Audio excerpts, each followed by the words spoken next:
What is up, everybody? Janelle here with my UFC 183 recap video. Great event. Hope you saw it. But first, say happy birthday, Janelle.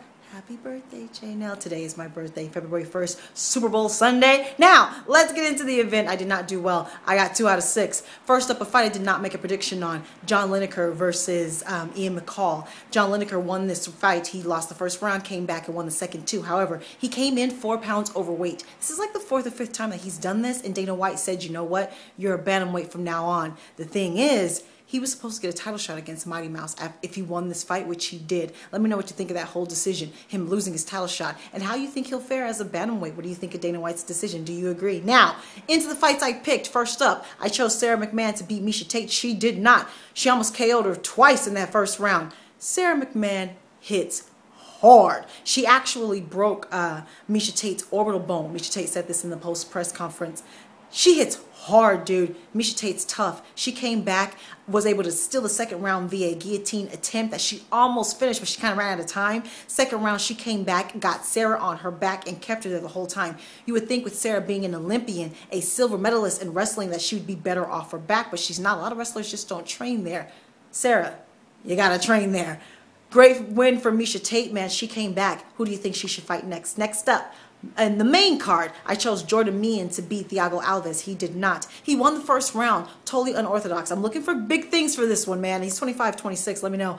Came back second round. Thiago managed to make it into a brawl. He landed a kick to the solar plex, the stomach that you heard. Smack! Crumpled Jordan. He tried to play it off, but the agony in his face, you could see the pain. Thiago came in with a couple of shots. Ref stopped it. Great win for Thiago. Let me know who you would like to see him fight next. Next up, the first fight I chose Thales Leites to beat Tim Boetsch. He did. First round, though, Thales almost got KO'd twice. Tim throws some heavy hands. Thales was, oh man, running from him, stumbling, dazed, drew blood, everything. Second round, he came out, took him to the ground, tried to get a arm choke. Tim managed to escape. He went for it again. Choked Tim all the way out. Good win for him. In the post-press conference, they asked him why he stood for so long. He said he wanted to prove that he could stand, that his striking has improved. I gotta say, Thales, keep working on the striking.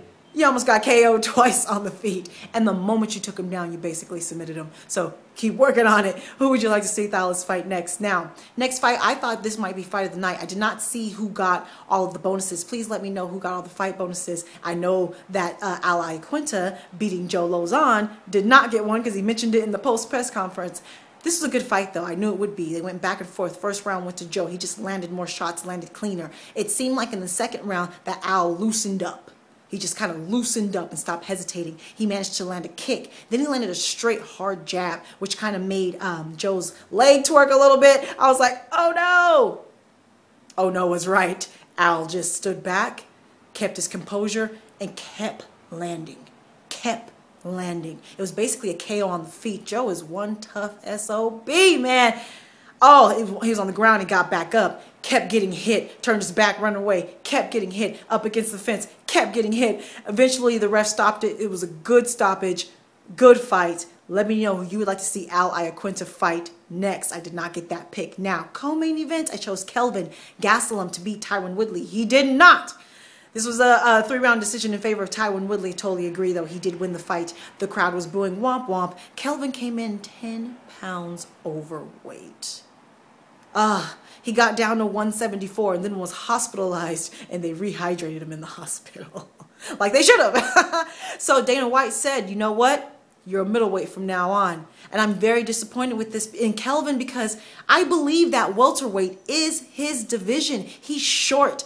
He doesn't have a lot of solid muscle. Dude, Tyron's got more muscle than he is. He's solid. He's big, and he cuts down to 170. So it just seems like there's a discipline issue there. He didn't want to go with Dulce because he said he was expensive. Well, go with someone else or find something. I think he's going to be at a disadvantage in the middleweight division. He's going to be short. He's going to be a little less powerful.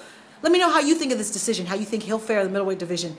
Let me know what you think. Tyrone got this pick. Good win for him. Who do you think he should fight next? Now, main event. And we saw the return of Anderson, the Spider, Silva against Nick Diaz. He won this fight. I picked him. This was the second fight that I got. 5-round decision in favor of Anderson. Almost unanimous. Only one judge gave Nick 1 round. Okay, let's get into it. This was an entertaining fight. Not physically, but just entertaining. At one point, Nick was, of course, he was talking smack, of course, trying to bait him into attacking him because, you know, Anderson is a counterpuncher, which is what I expected. Low offense from Anderson. I expected that. I expected him to be hesitant with those kicks and test that leg out, which he did. Nick Diaz landed over 20 kicks to that leg, so we did see how it held up. He was strong. His cardio didn't give way towards the end of the fight, lasted all 5 rounds, so he looked strong. He looked good. He looked good. He didn't look bad.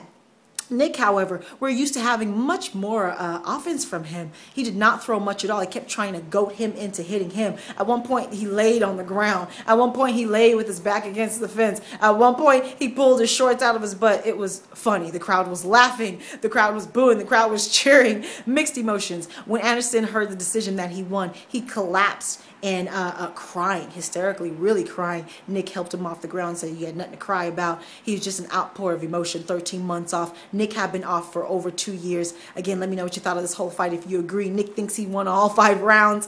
Anderson kept mentioning his son, his main son, the 17-year-old who doesn't want him to fight. His whole family, actually, from the beginning, has not wanted him to fight, which is interesting. He named 4 sons. Let me know if he has more kids than that. But out of the 4 sons he named, he said only one of them actually is following in his footsteps and wants to box. And he says, no, son, don't box. But the son wants to box anyway. But all of the other sons, no. I thought that was interesting that none of his kids, only the one son, was actually following in his footsteps. And in fact, his family was encouraging him to quit. In the beginning, I get it. His mom was encouraging him to be a cop like his dad and his brothers. But once you see that your son is successful, and not only successful, but considered to be like the greatest of all time, at some point, you know, it's like, okay, he's pretty good at this, you know? I get it now, he's 39, but I just thought that was interesting. Do you think he should continue fighting? He will not get Chris Weidman next because Weidman is hurt, so he won't get Vitor Belfort next. Vitor might get an interim championship. He turned down that deal against Machida. Dana White said there's another name he's got floating out there, so let me know what you think of that situation. Should we see an interim championship? If so, should Anderson get the winner of that? Should he get another fight first? I think he should get another fight first. Should he come back? Let me know what you think of this event injury update, who got the fight bonuses, Dana White's decisions as far as Lineker and Gastelum. Happy birthday to me. Say it. I'm a birthday person. Talk to me. Take care. And goodbye.